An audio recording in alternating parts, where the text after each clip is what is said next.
Hello, hello, hello, hello, hello. It's 7 p.m. in my neck of the wood, wherever it is that you are. Good morning, good afternoon, good evening. It's time to connect. And it's great to have everybody join us on this live stream on LinkedIn and YouTube. Like I told you last Sunday, we are working on getting Facebook on, but there has to be a 30-day period from when a new account is open to when we can begin to do live streams on it. So thank you for joining us. If you're on if you're on LinkedIn, please just drop a message. If you're on YouTube, please do send the message as well. Thank you and thank you so much. It's super great to be here. My name is Ania Khan. I don't assume that everybody joining us knows who I am. You could have stumbled on this, or somebody could have sent you an invite. Either way, it's my place, honor, and privilege to welcome everybody here to this amazing episode of The Connect. So we are in the fifth year of The Connect. Yes, sir. Yes, sir. We're in the fifth year of The Connect. And this is part four of a new series, the first series of the fifth season that we're having, and it's called The Future of Work, From Jobs to Value Creation. From jobs to value creation. Yes, yes, yes, yes, yes. So I'm looking to see our comment section to see how we are doing. Looking and checking to see how we are. Now, let me give you some alert, some news. First of all, we're coming in. We started, transmitting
Okay. All right. So it looks like we are back on. Back on. Can I be seen? Not yet. Uh,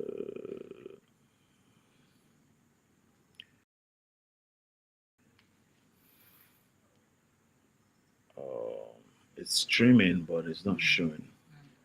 Okay, let me refresh this. I'm refreshing my whole system. We're on. Okay. All right, everyone. So. Sorry about that. We had a bit of a technical itch.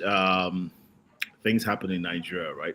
So a bit of a technical itch there, and I needed to switch my ISP so that I could reach you. But I guess I'm back. Feedback on LinkedIn, yes. Feedback on LinkedIn, yes. Can you see me on LinkedIn? Right. Okay, so I want to be sure that I can be seen on LinkedIn. My dashboard tells me that I can be seen, but I want to confirm back end. All right, great. So it looks like we're good. Okay, so hello everybody. Allow me to welcome you again to this episode of the Connect. Sorry that we had a bit of glitch in the beginning, but it's all good. It's all good. I was apologizing about the fact that my guest could not be here today, and yeah, we would have loved to get their insights and all of that, but different things came up and they called in to say they could not make it, which I absolutely respect. All right. And so big ups to Salucci, big ups to William Awana. Thank you so much. But we have to, there's so much that I still have to share with you. So guess what? The episode goes on.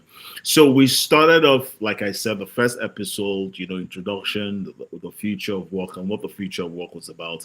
And then the second episode was with Francis Uka. Francis Uka is an HR practitioner, is also the chairman of CIPM, right? The Enugu State chapter. And I had a conversation with him as well. Last Sunday, I had a conversation with Solucci, and it was amazing. William Amwana was supposed to join us, but he could not. And so the conversation was in Solucci and myself, and we did. It was such an amazing conversation that we didn't even realize that time had gone. It was already past 8, and we thought we had just done about 10 minutes. All right. And we started off talking about what work is like right now and what the gaps right now are. And that was basically all that we could attend to last week because it was so deep and so broad.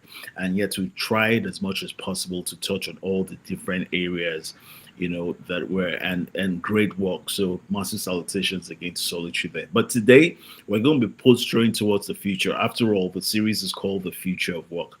But again, I've always maintained that for you to speak about the future, you must have a relatively deep understanding of the past, which you're able to draw the lessons from, apply them into today, which then positions you from the future, all summed up in what the experiences of the past, the occurrences of now, and then the promise of the future.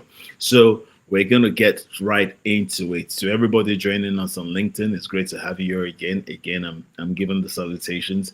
Everybody joining us on YouTube, it's great to have you here again. Thank you, and thank you so much. I'm doing checks to be sure that we are connected and we can get on the way. So we're starting with today's episode, from jobs to creating value. Let me start by saying this, and I need you to pay attention. I need you to pay serious attention to this episode because this is very it's going to be very deep. Now, a few things that we have settled, and I don't want to take too much time with the recap because there's so much to share today. But listen up. A few things that we've settled, right? Uh, sorry, I need my dashboard on. I need to be monitoring activity across everywhere. So a few things that we've settled on, and number one is that the workplace is no longer a destination. The workplace is not just that place that you show up to get paid and then you go home to. The concept of work is no longer about what you do. The concept of work primarily is about a community. Because every time that you speak of community, you must speak of culture. Every time you speak of community, you must speak of values. Every time you speak of community, you must speak of connecting dots. Every time that you speak of community, you must speak of the rules and norms and the ethics.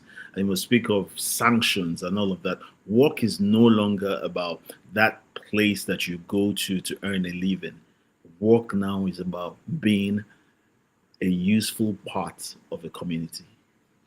Because it's very important for us to understand this, because the way that you will look at work right now, as you already have begun to guess, is significantly different from the way work is evolving to be. And I'm sharing with you an outlook that I have come allows you to be rightly positioned for the work of the future. All right. So work is about a community. It's about an ecosystem. Listen to this. It's about an ecosystem of projects, platforms, and people. Work is now about an ecosystem of projects, platforms, and people. So when you have that understanding, that clarity now puts you in a position to begin to align certain things that gets you suitably positioned for the workplace of the future. An ecosystem of projects, platforms, and people. Very, very, very, very important.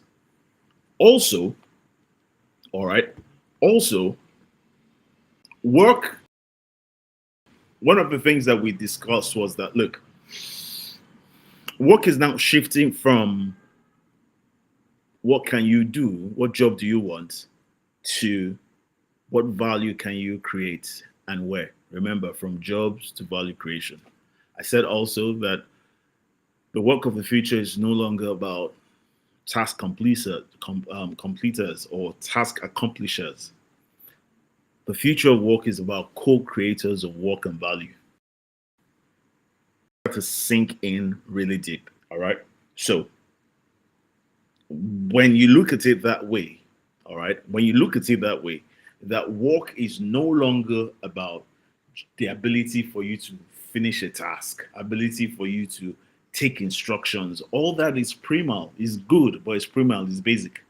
The ability for you to hit, they say do this, you do it. They say do B, you do B. They say do C, you do C.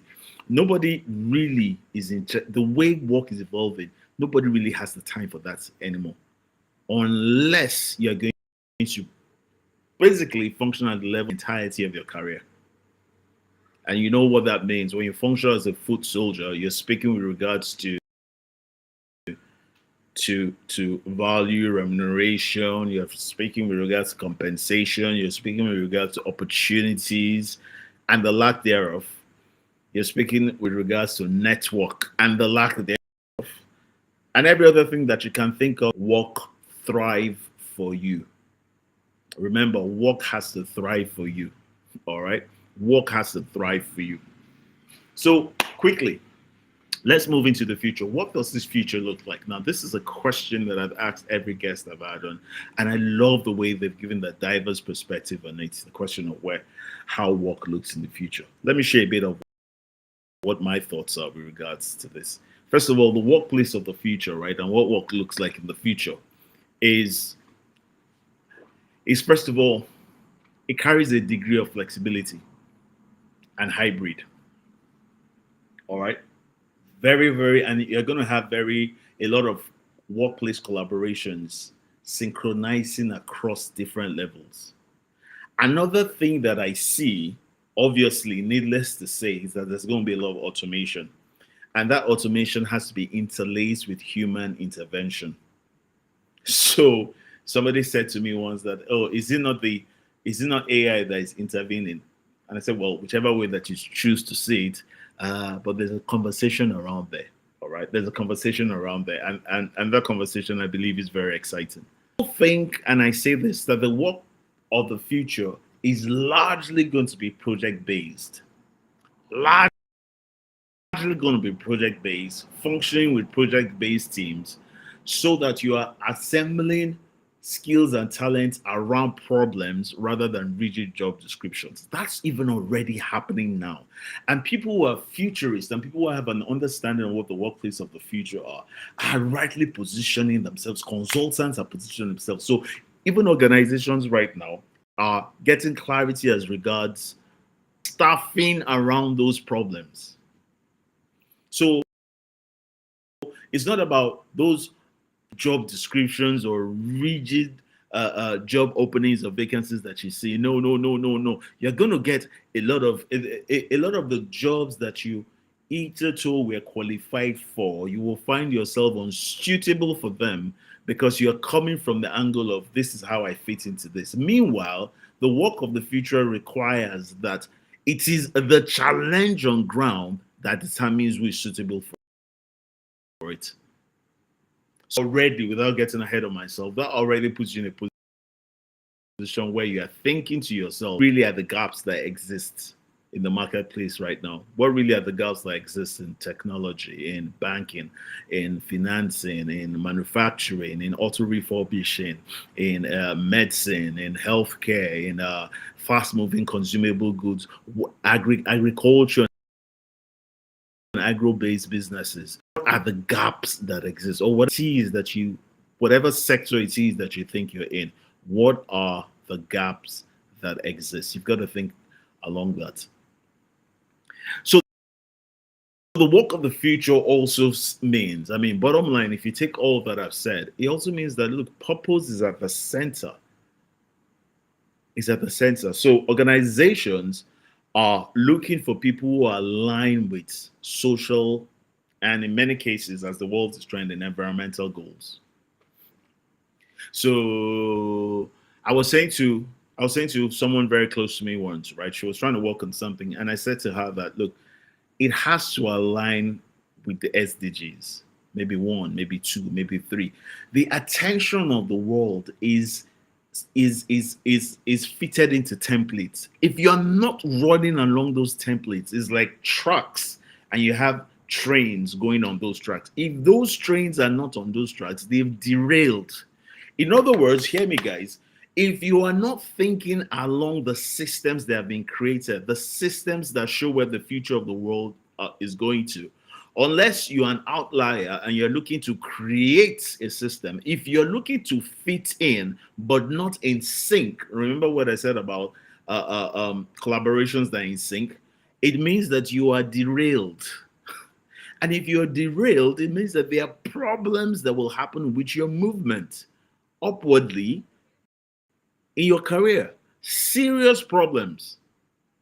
So you have to think, because organizations are now going, listen to me, they're doing great with profit, but they're going way beyond profit. They're doing great with numbers, but they're going way beyond numbers. And here you are not even rightly suited yet for profit or for numbers. And that's not disparaging anybody. We're saying it as it is.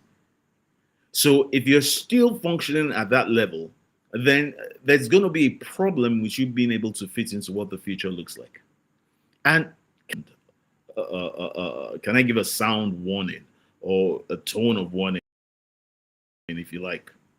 The future is here. The future is already here.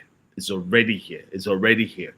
It's already here. For those that have affiliations with international organizations, for those that are already working on projects that are cross-continental, for those that are working on projects that are affiliated with multinationals, for those that are working on projects that even have to do with government to a different degree, depending on the agency of government. Yes, you already know that the things I'm telling you are already experiencing. So yes, that's what the future of work looks like. It's going to be talents around problems, teams around projects, recruiting along performance is tied to social and, in many regards, environmental goals. In other words, purpose is at the center. Is at the center. And the rigidity of the way What's it called now? What's it called? What's it called? What's it called? Organograms are structured. It doesn't work like that again. So you're gonna have a lot of Scrum. You're gonna have a lot of Agile. A lot of that becomes the norm. It's not Scrum is not something that you study and as a Scrum Master you're doing. It's your everyday. It's the everyday guide for your key activities that delivers performance and outcomes for you. We're still talking about the work of the future, or if you like, as somebody said to me, the future of work. So let's look at and somebody's saying, okay, I hear all of this. All right, I hear all of this. I hear all of this, but how? What do I need to be ready for it? Again, I'm going to throw you back to what I talk about, the model that I have been on for a little while now, and the Casper model. As anyone that's followed me closely for a while will know that that's something I've been teaching on for a few months now. So the Casper model is an acronym, all right, and it's spelled CASPER. You already know that. You already know that. And C stands for clarity. A stands for alignment. S stands for strategy. P stands for execution, and I wish somebody could write that down in the comment section. E stands for execution, and R stands for results. And clarity is perhaps what we've been dealing with here. And so you need to understand that, first of all, the work is about an ecosystem. It's about an ecosystem of projects, one, platforms, two, and people. When you have clarity about that, 80% of the issue is solved. Well, maybe not 80, but you know what I mean, right? A platform, an ecosystem of projects, platform, and people. So you've gained clarity about that in that regard. You've gained clarity, understanding of what work now looks like. You've gained clarity with the fact that, look, it's not just the way it is. You're now wondering why all of a sudden somebody that you thought was ill-fitted to work in the office is now you are used to things being done in a certain way, and you don't understand that the demands for results are different in this climate as they were before. All right. So clarity is key. But you also need to, once you've gained that clarity, what that clarity does for you is that so that it gives you an anchor. Your understanding anchors you to be able to now adapt in the best way that delivers the best outcome for you. But without that anchorage, and I need you to understand this, without that anchorage, your flexibility is a challenge to you. So your anchorage speaks about your understanding of what the work of the future is. Now, alignment, all right? So I'm condensing our previous conversations into this model, and I hope that you can connect the dots. I really hope that you can connect the dots. So you must now come to the place of alignment. Alignment is important because now the skills that you have, the talents that you have must come into alignment with the picture, and your understanding becomes in sync. Remember, I talked about synchronizing collaborations. Only when it comes into sync that you can build a strategy around it. Okay, I can see the light bulbs going on in someone's head right now. Your understanding is just a little bit better now, right? Okay, it's only when it comes in sync. So what are the skills that you need to bring into alignment? I'm going to share a few with you. And the list is not limited. And they're also not on the same weight because you have weighted categories, right? But here's what I really want you to do.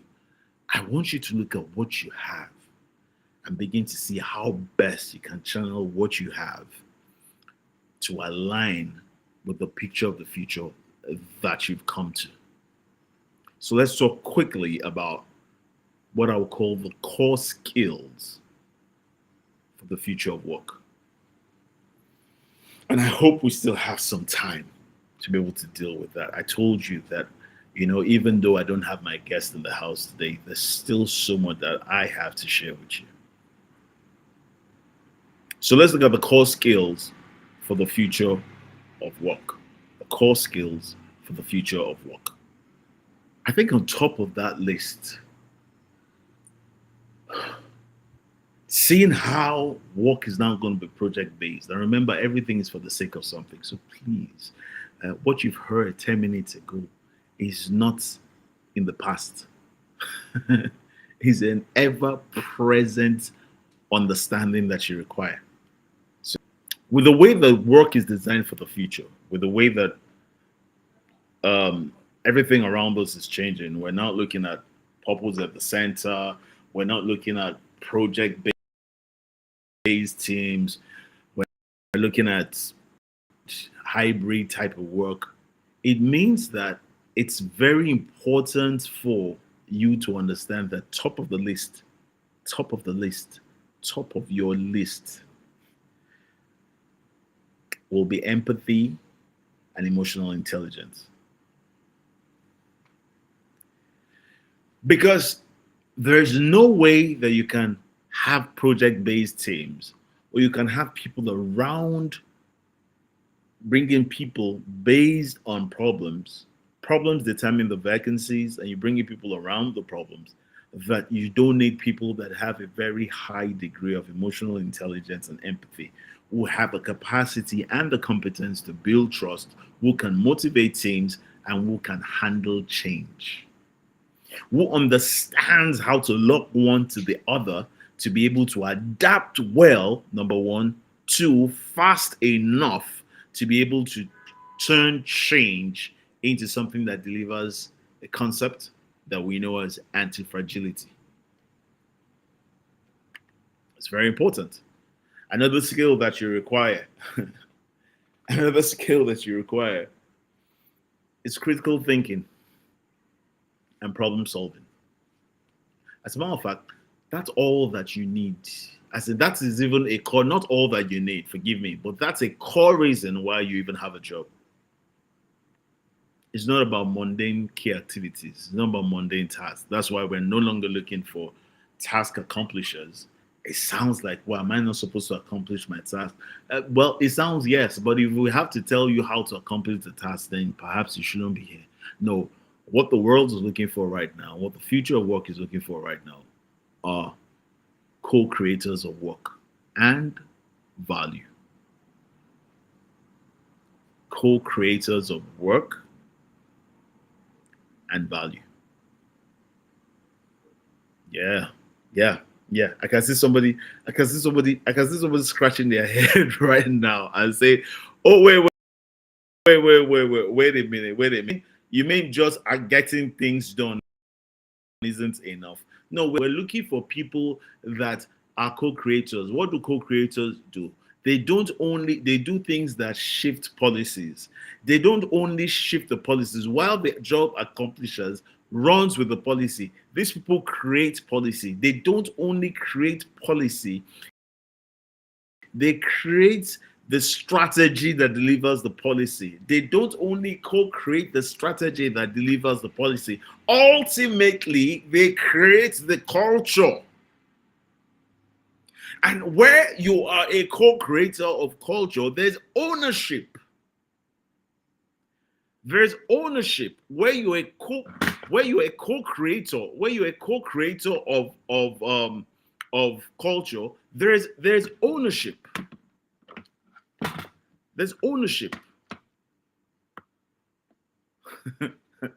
So I want you to do. I'm giving you some reverse thinking here. So you hear about how we need people that have a sense of ownership, and I'm breaking it down. How do you even have this sense of ownership? What brings about this sense of ownership? Is having a problem-solving mindset, meaning that we don't close for the day until something is being done about the issues on ground. The issue is not someone else's problem. The issue is our problem. And I hope that sinks in. I hope that's sinking in. Shall we move on? Another very critical skill will be, at the heart of it, will be creativity and innovation. See, one of the things that must come out of your being a player in an ever evolving world is not just to ride with every tide, but is to be able to create a dam that breaks the tide, stores the water, releases when it wants. In other words, you must be able to think creatively a problem in a way to deliver a solution that alters the concept of that problem. My friends, that's innovation. It means that you are looking at what you have, believing that what can be done, and connecting the dots between what you have and what can be done. Innovation. Is that something that is too much for the workforce today? Well. See, can I help you out? Well, that's why I come here every Sunday, isn't it? These things are not a drug. They're absolute prerequisites. They're absolutely must-haves. Oh, you don't understand what I'm saying. They're absolutely must-haves.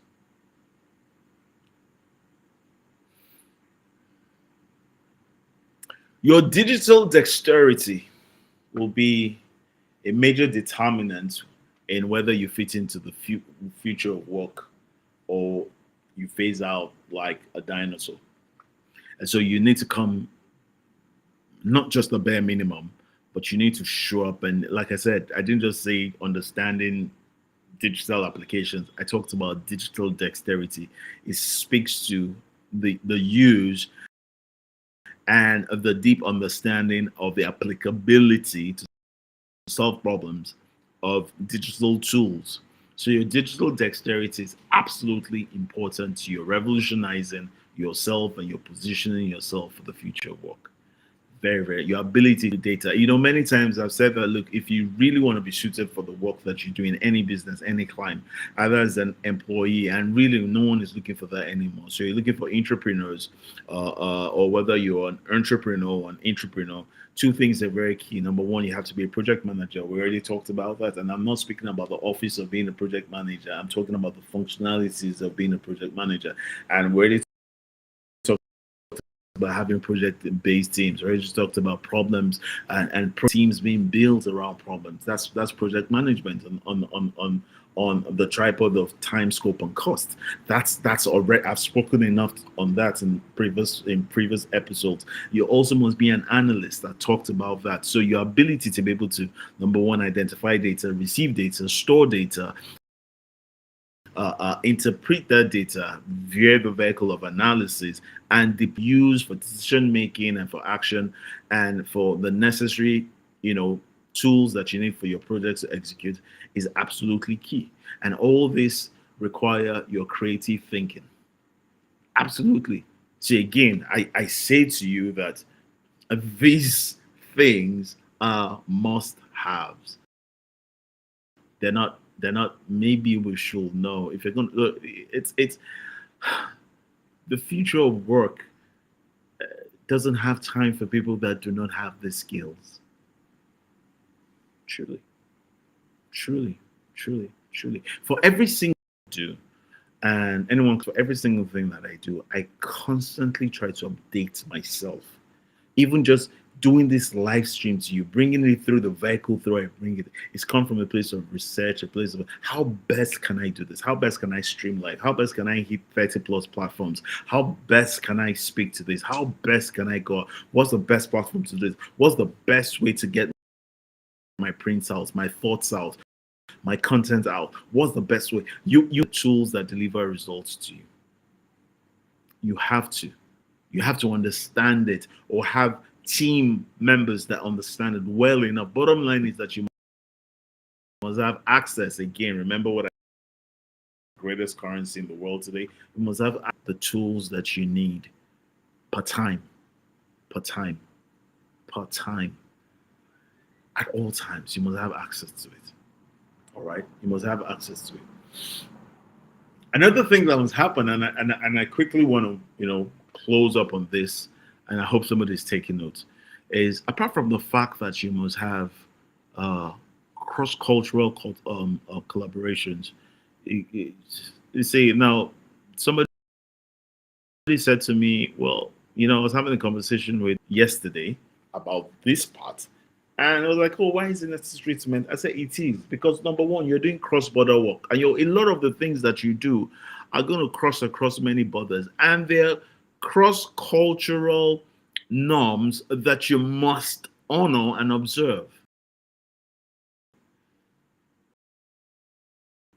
If you want to be a local player, be my guest. But you see, the truth of the matter that even as a local champion, if you do not have what connects you to local champions, and that's why I've been teaching about for a while. If you don't have what connects you, you're not going to fit in. You'll be able to collaborate cross-culturally. Your ability to understand how to be able to run projects that go beyond your 2x2 mind or your 4x4 neighborhood, yeah, is very, very key. It's very, very key. It's very, very key. Do you know right now there's still people, listen to me, there's still people that think that having a virtual meeting is not a serious thing.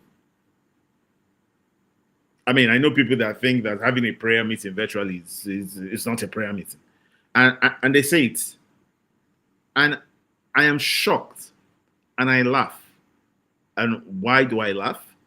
Because people don't yet understand that the world is where the heaviest decisions are taken digitally. Mark my words. Mark my words. The heaviest things of impact, the greatest channel and channelization is absolutely important to the success of any enterprise. The greatest level of channelization in today's world, speaking and rightly positioned for the future, is digital. So now, if that be so, and I'm not saying that everything you do has to be online. I'm saying, how best are you delivering efficiency via the digital tools you have at your disposal? That's all I'm really asking you. Your sentiments, your thoughts about whether a virtual meetings, but that's your business. When you wake up one day and you find out that the world has left you behind, you will try your best to catch up, but I don't know if you will. I don't know if you will, because there's a gap that has to be filled anyway, especially with those of us in the African hemisphere. All right. So with cross-cultural collaboration, um, you have to learn to be comfortable dealing with global and diverse teams. You have to learn to be comfortable dealing with people that don't speak the way you speak, don't eat what you eat, don't live where you live, but have intent and interest to achieve the common goal. So, for those that think, oh, this is not important, I'm sorry, I break it to you. That's a lie. It is absolutely important. It's absolutely, absolutely important. Absolutely important. Even within the country itself, I know people that struggle to do. You can't connect with the man from northern Nigeria. It's difficult for you to connect with the person from southwest. It's difficult for you to connect with the person from south. It's difficult for you to connect with the person from southeast and all of that. You're not ready for the future. You're not ready. You're not ready. But two things that I also consider as very, very important for the future of work. Very, very important. Very, very important. There's no way I'll have given you all of this without mentioning them. Number one, you have to learn the you have to develop your ability to communicate via storytelling. It's absolutely important. Number two, you need to have an entrepreneurial mindset. That goes without saying. We already talked on that, because what that means is that you need to be able to own the business, and then one that is just showing up to do a job, which is one that has an overview of the entire system. An entrepreneurial mindset is someone that who is a system builder. Now, you've heard me say that before, that you could be anything, but if you want to be successful in a business or in your career, you have to have the mindset of a system builder. Now, what is a system? A system is a combination, all right, a coming together of various structures that deliver processes that are carried out by people. So it means that you have an overview. It means that you have an overview of how do I put this now? An overview of an entire ecosystem of people structures. Now, if you take that, juxtapose that to what I said earlier about what the future of work looks like, now you are connecting the dots. It's an ecosystem of projects, platforms, and people. Same thing. So that's what a system builder is. It's not about your desk. It's not about your job description.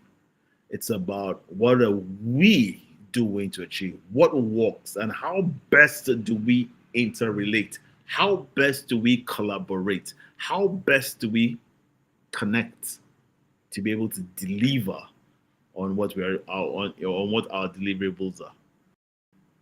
That's what a system builder is. So a system builder has what a friend of mine calls the balcony view, what I call the aerial view.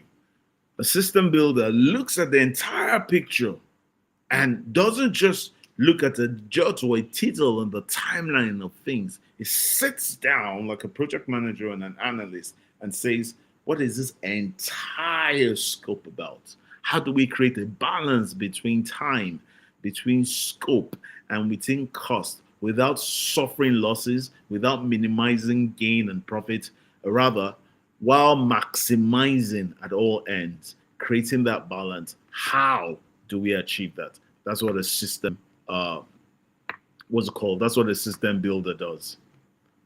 So if you look at that and you're saying, wow, can I be all of this? My answer is yes. Yes. Yes. You have to learn how to communicate. You have to learn to be able to tell the story that the world listens to. We're still in the business of persuasion in the world, and your ability to be able to communicate value. Remember, you're a co-creator of value, but the value that you created communicated, because you're not creating value for the purpose of value creation. You're creating value because there's a need you want to meet, there's an aim you want to achieve. And the way that the stakeholders are influenced to take action that will deliver that goal to you is when they fully understand or are given a perspective as you require of the value that you are creating that is of benefit to them and in alignment with their own goals. Systems don't work unless they are in perfect sync with a bigger system. Every time there's strife and there's struggle, there's dysfunctionality. Every time there's backwardness, stagnancy, it's because the system, one, has not come into proper alignment with the bigger system, two. So, how do you create the balance between projects, platforms, and people?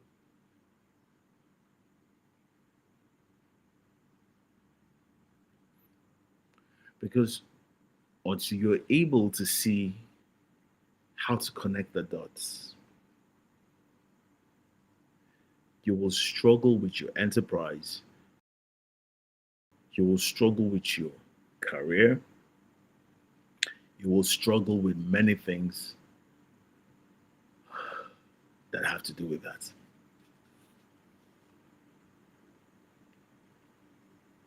So these are the skills that I consider, and me, I could expand this 90, 30, 40 for the work of the future. But you see, I believe that if you touch on these ones, that it can open you up to the possibilities of others. The truth of the matter is that, look, you need to be digitally dexterous. The truth of the matter is that you must have very high degrees of adaptability and ability and learning agility. Is that you must have cross-cultural collaboration. Is that you must be able to communicate and tease. Is that you must have an entrepreneurial mindset, and you must have emotional intelligence and empathy, and you must have like Francis Uka said, you must have adversity quotient. Your adversity quotient must be very high. Your adaptability quotient must be very high. Your emotional intelligence quotient must be very high as well. And then your ability to think through problems and solve them in a way that delivers an experience that is satisfying beyond any kind of contention is it's a worthy skills that you need to have. But for those that are professionals, right? How can you prepare for this? How can you prepare for the future? Quickly, I want to do this quickly for the time that we have. I think we have about 10 minutes, about 10 minutes left. I'm going to do this quickly. How can professionals prepare? Number one, commit to. Talked about how I don't know too many people who are committed to learning as I am, and I'm not bragging. I'm not bragging. You you need to know how much I put into building, refining, restretching, re-engineering, rejigging systems to find what works best per time. It's critical. You need to commit to continuous learning. You need to build on micro credentials, books, podcasts, stretch assignments. You need all of that.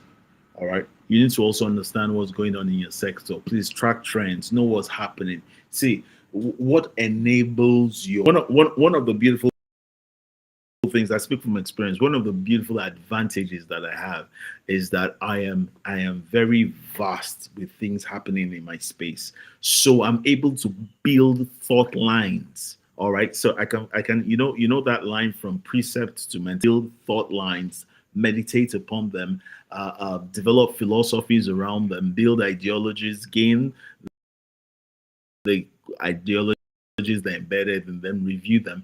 I have plethora of thoughts that I am vested in, which at the end of the day I'm able to focus in, and that helps one and enriching my line of conversation or my line of thought on any particular subject matter. So you need to track the trends in your sector, know what's going on, because guess what? How you track will determine how you can anticipate. And one of the requirements that you need for the future of work is your ability to be able to anticipate. Ha! Your ability to be able to project, your ability to be able to see into the future and say, look, I understand this trends. But if you're not tracking trends, if information is just nothing but data to you and you are not analyzing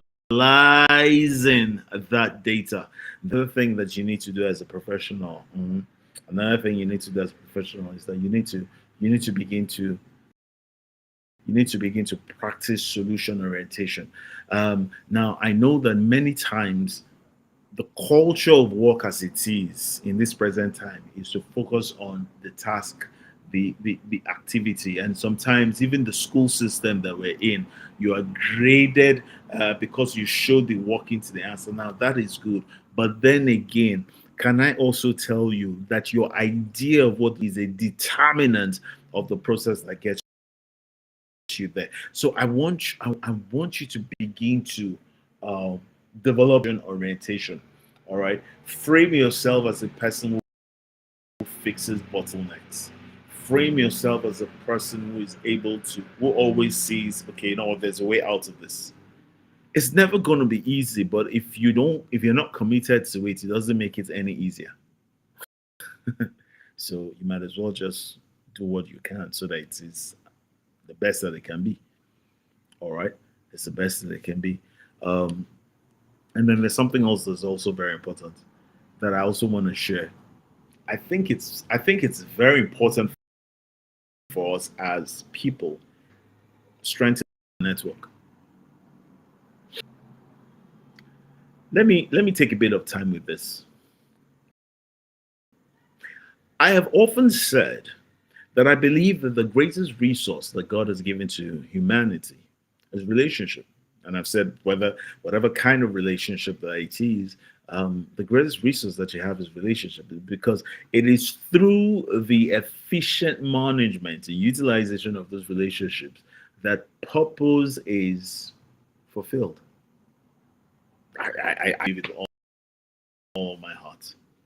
I sincerely believe it's all my heart. And I believe that the degree to which we abuse relationship or the degree to which we take relationships for granted will determine what we get out of those relationships. I believe so too. Now, some of you are already thinking, well, how does it do with my career? Well, guess what? Here's the thing. Here's the thing. Um, do you not know that the people that you get to share your very instrumental to your chance to deploy those thoughts? Do you not know that the people that you receive thoughts from are instrumental to the quality of? Do you not know? Do you not know? Do you not know? So relation so important, so critical to your ability to identify, utilize, and maximize opportunities. Whether it's mentorship, professional groups, communities. Work itself is about community now. Work itself is about an ecosystem now. Work itself is about a convergence of projects, platforms, and people, processes, systems, and structures and systems. So everything has a relationship. Your ability to manage the relationship with everything, including your relationship with yourself, will determine the performance level, your ability to solve problems, and have the kind of impact that is necessary. It's so important. I mean, I could do a whole masterclass on relationships right now, and it won't even be in the context of relationship as you've ever dared to think. No, because you just take a tiny portion of relationship, and that's all your mind circles around. Meanwhile, you don't even understand that your entire being, you being a system within a system, is a function of relationship. For wherever there's an exchange, there must be a relationship. Whether there's a comparison, there must be a relationship. Where there's growth, there must be a relationship. It's relational. You need to understand it. Go beyond the surface level of your thoughts in regards to relationship, and break it down as I've led you to right now, to understand relationship as a resource. And every time you have a resource, what you do with it, you must nurture it, you must strengthen it, you must grow it, you must expand it, you must deploy it, you must use it, you must activate it, you must protect it, you must preserve it. Because anything otherwise that is done with a resource will come to the withering away of the resource, the separating of the resource, the scarcity of the resource, or absolute lack of the resource. And I say that relationships are there to deliver advantage to you. So when you think about the workplace, what advantage is a relationship? Mentors lend you their ears so that you can run. Like I always say, relationships will deliver to you light, voice, and a bridge that it may connect you from where you are to the possibility of your potentials. Relationships, absolutely important. Absolutely important. We're running towards the hour, and I still have quite a lot to share with you. But let me share one more. with regards to how uh, professionals, I mean, I'm speaking to professionals now, working people, how I think you can also prepare for the future. So there's been this concept. I listened to take a session this Monday on branding, and it it was amazing. We're going to do something on branding in October, right? On the Connect. Maybe an episode, maybe a series. I don't know yet, but we'll see how it goes. But we'll do something on branding in October. And the concept of branding, right, was, I mean, it speaks to a narrative that has been created, that is being repeated. So the first place that branding starts from is from you, is what you've communicated. The second place is when you're not there, that it is said. Now I'm bringing a lot of thoughts together here, right? But you see, it must come from you, and every other thing must be an echo. Do you understand that? So the question is, what are you saying? In the last 5 years, there's been a conversation, a very rich one, about which is more important, is it corporate branding or personal branding? And we've come into the era of personal branding, all right? You have a lot of, I mean, the social media is there, click, click, click, cameras, light action. Everybody's a content creator. Everybody's is a non-certified journalist and broadcaster. Everybody's a media powerhouse. And so there's a lot of conversation about personal branding. And so there's been the question is, which is more critical or which is more important in today's world and the future, between corporate branding and you see there's been a lot of questions about that. But can I share my thoughts with you? Or are we rounding up? It's almost 8 o'clock. Maybe I should close. Would you like me to share my thoughts with you on that? All right. Okay, so let me do this and then we'll close for today. So corporate branding, personal branding. One of the things that will happen with the introduction of automation, AI, and all of that is the human angle. Angle of anything is the game changer. That's why AI is not going to replace you. It's not going to take away your job. It's there to help you do your job better. If it takes away your job, you were not doing anything before. Ah, yes, I see that. I see that with all sense of responsibility, and I put my chest forward on it. And so, if that is true, and that is so true, the human side of things, the ability to have empathy, the ability to have a very high adversity quotient, the ability to be able to adapt and to be flexible, the ability to be able to have a humane connection to things is something that no automation can replace. If that is so, and it is so, therefore, a lot of critical attention you must pay to personal branding, because your personal brand in the future will sustain and drive the corporate brand. So there's my answer. Which stands more, personal or corporate brand? Guess what? Your corporate brand, any business that is faceless, has a margin that they can't get past.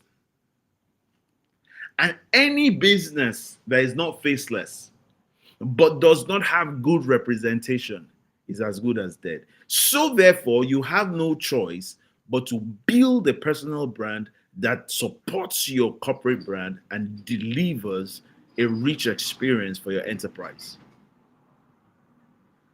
So, if you do business and your corporate brand is supposedly good, but you show no integrity, you come across as someone that defrauds people, scams people, does not pay people back their money, and all of that, what happens is, no matter what good operations that your corporate brand has, your personal brand will cut it and smash it to nonsense. So the work requires that and you, yes, sir, you begin to work intentionally on your personal brand. Remember the part I said about how you're not just a co creator of value, but how you must be able to communicate that value. And your ability to communicate value in a way that shows dependency, resilience, adversity overcoming, anti fragility, and everything that is necessary, anchorage and adaptability that is necessary for you to thrive in the work of the future, represents a summation of the experiences of the past, the occurrences of now, and the promise of the future that cannot be overlooked in the future of work. Makes you one that cannot be overlooked in the future of work. Let me say this.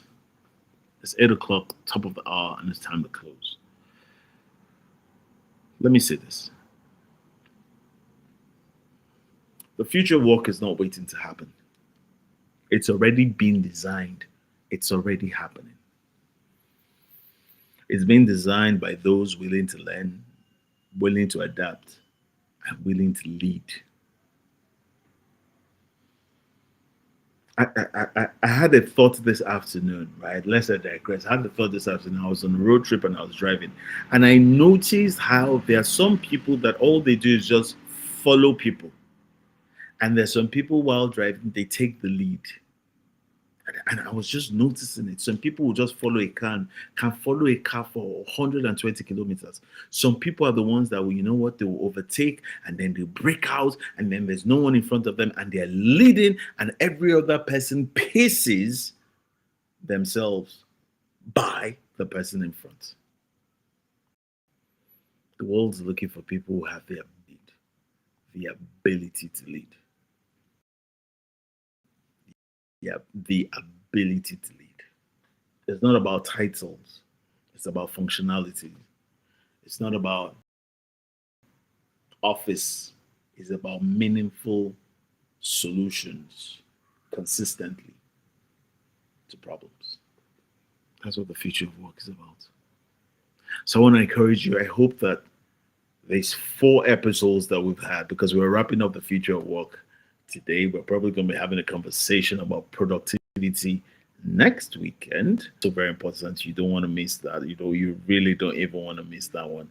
Want to have a conversation about productivity next weekend. But we're wrapping up on the future of work today. Today. I hope that you've been able to get a lot of stuff from all the episodes that we've had, and you're able to deploy them and begin to get the kind of results that I'm hoping that you get. Trust me, I really need you prepared. I need you awakened to the fact that it's already here, it's already being designed, it's already being created. And if you are not already in line with it, if you have a problem with clarity, then you don't even know what to align to, then your strategy is of naught. Then your plans are obviously not even precise, and your actions are key activities are just activity, a waste of time. And then your results, obviously, only God knows what we can expect. But if you've taken the things that have been discussed all through the 4 episodes of this series, then I can assure you, personal promise from the AU, I can assure you that you will begin to see those significant changes and those steps. You really are wired to win and you're equipped to excel, but do you even know? Do you know?